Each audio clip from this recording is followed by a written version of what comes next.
Generally speaking, there are four ways that crisis comes to church, or four general avenues through which crisis can affect a church. The first is administrative crisis. This is probably the area that most churches are most vulnerable in, and yet it's the easiest one to prevent.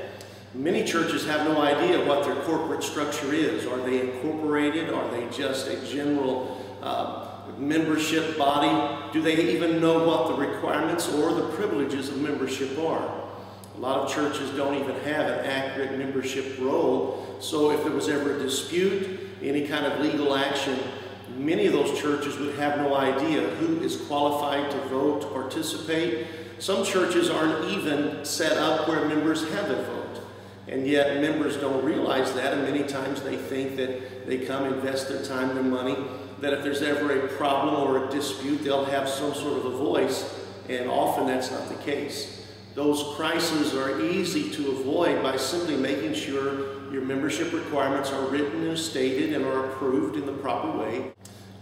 Sometimes churches are underinsured, don't know the proper values of their buildings, and until there's a claim, there's no issue. But when a claim arises and they find they don't have the funds nor the insurance to replace what they've lost, it causes a crisis, sometimes a crisis of trust, even among members to the leadership. So the administrative area, there's a lot of things that mostly are easily taken care of, but usually there's no one discharged, especially in our medium-sized, smaller churches.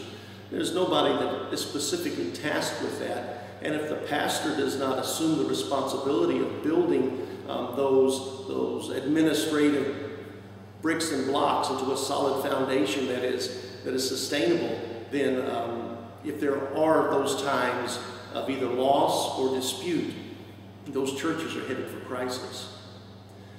And the second stream through which crisis comes to church is through traumatic events.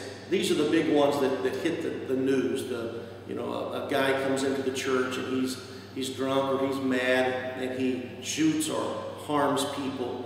And then there are the vehicle accidents where a church van overturns. Church camp, a child may drown in a swimming pool or a boating accident. Those are traumatic events. These, while cannot always be prevented, they can be lessened, and the church's legal exposure can be lessened by adequate planning in advance, making sure that there are adequate supervision, knowing where the children are, what kind of activities they're going to be participating in at camps or other events, and making sure up front parents know about that and sign off giving permission for children to be involved. Then the leaders have to know who's there. Sometimes children pile into a church van going on a trip, and leaders don't always check to make sure they have parental permission, and just a lot of things that can happen in those traumatic events. And it's in these traumatic events that many people in the church are overlooked. For instance, if a child is killed or their parents are killed or some tragic event occurs, we're very concerned about those who are immediately affected, but we very infrequently consider that the wave of effect, those rings that go out, the ripples that continue. And there are sometimes young children in a Sunday school class where all of a sudden one of their friends is no longer there. Nobody ever says anything to them. They just talk about them being with Jesus, or they're going home, and those children then are left to fend for themselves and try to figure all this out. Most of the time, it's much better if churches have a plan in place where they have trained people come and help those children, help the other folks that are dealing with these traumatic events. It not only helps soothe their issues, but it also builds trust to the church itself, and it tightens and strengthens that bond that the church is attempting to develop with those who attend.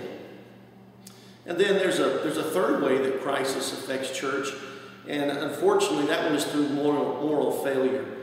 Too frequently we hear those stories where a church trustee or a church secretary has been siphoning funds into their own account, finding ways over the years to get away with several thousands of dollars that becomes then their money they use personally.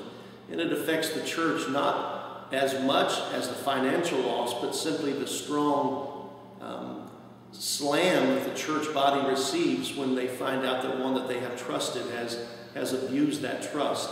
And that's a very difficult time for churches.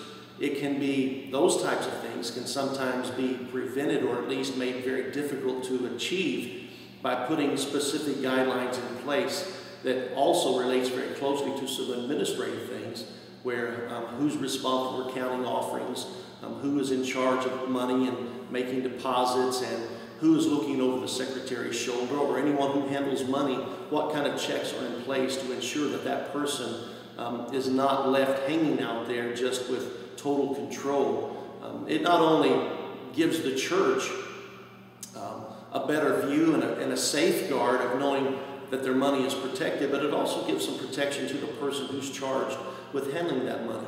It gives them the assurance that somebody else is watching, looking over them, and if there are any accusations ever brought, then they have witnesses and they have a paper trail that's there to show that they have been behaving and doing exactly as they were challenged to do when they accepted that position.